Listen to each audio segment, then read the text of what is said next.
तो भाई मेरे प्यारे रोमन रेंस के फैंस, आपके लिए एक सैड न्यूज है, मैं देना नहीं चाहता लेकिन हाँ है। रोमन रेंस शायद रेसलमेनिया 42 के बाद रिटायर होने वाले हैं फ्रॉम डब्ल्यूडब्ल्यूई, एटलीस्ट डब्ल्यूडब्ल्यूई छोड़ के तो जाने वाले हैं शायद।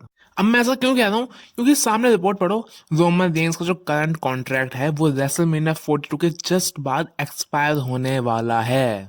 अब आप बोलोगे रोमन रेंस जाएंगे तो कॉन्ट्रैक्ट रिन्यू करवा लेंगे, लेकिन भाई सुनो, रोमन रेंस का रेसलमेनिया 42 में जीतना लॉक नहीं है, ठीक है।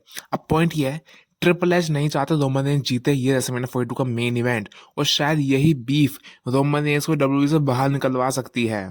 अब यार आप बोल सकते हो कि भाई रोमन रेंस को ट्रिपल एच कैसे बाहर निकाल देगा? रोमन रेंस तो इतना बड़ा मेगा स्टार है डब्ल्यूडब्ल्यूई का, टीकेओ का, कि भाई रोमन रेंस के पास तो पावर है, उसने रॉयल रंबल अपने दम पे जीत लिया अपने पावर से। लेकिन भाई यार सुनो, कुछ भी हो सकता है।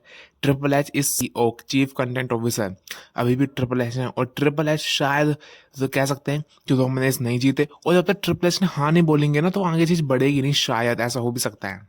तो भाई अगर रोमन रेंस हार गए रेसलमेनिया 42 में, तो मत समझ जाओ भाई रोमन रेंस जाने वाले हैं डब्ल्यूडब्ल्यूई से। अगर रोमन रेंस क्लीन हारेंगे तो ही जाएंगे डब्ल्यूडब्ल्यूई से। मान लो अगर कोई इंटरफेरेंस हो गई, रॉक आ गया, तो आप कह सकते हो स्टोरी आगे बढ़ेगी। लेकिन अगर रोमन रेंस जीत में, तो भैया रोमन रेंस तो डब्ल्यूडब्ल्यूई में रहने वाले हैं। लेकिन भाई दो चीज़ हो सकती हैं, या तो ट्रिपल एच फायर होगा, क्योंकि ट्रिपल एच कॉन्स्टेंटली पुश करते हैं कि रोमन रेंस हारे एट रेसलमेनिया 42, क्योंकि वो पार्ट टाइम है, वही वही नॉर्मल बहाना है ट्रिपल एच का रोमन रेंस को डिग्रेड करने के लिए, और क्या है।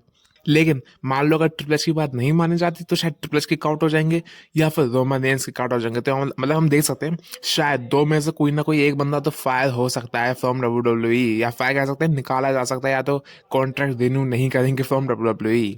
बाकी यार आप बताओ, क्या आप रोमन रेंस के साइड में और ट्रिपल एच के साइड में हो? किसे जीतते हुए आप देखना चाहते हो? रोमन रेंस जीते सीएम पंक से, या फिर रोमन रेंस हार जाए क्लीन, या फिर रोमन रेंस हारे लेकिन हाँ कोई इंटरफेरेंस हो, लाइक द रॉक आ जाए या कोई और आ जाए, जिससे रोमन रेंस डब्ल्यू छोड़ के भी ना जाए, और 43 के लिए अच्छा मैच की स्टोरी लाइन भी बिल्ड होती है। बाकी कमेंट्स बताओ आप, आपका क्या ओपिनियन है, टीम रोमन या टीम सीएम पंक? मिलता हूँ हमसे नेक्स्ट वीडियो में, तब तक के लिए आई लव यू गाइस।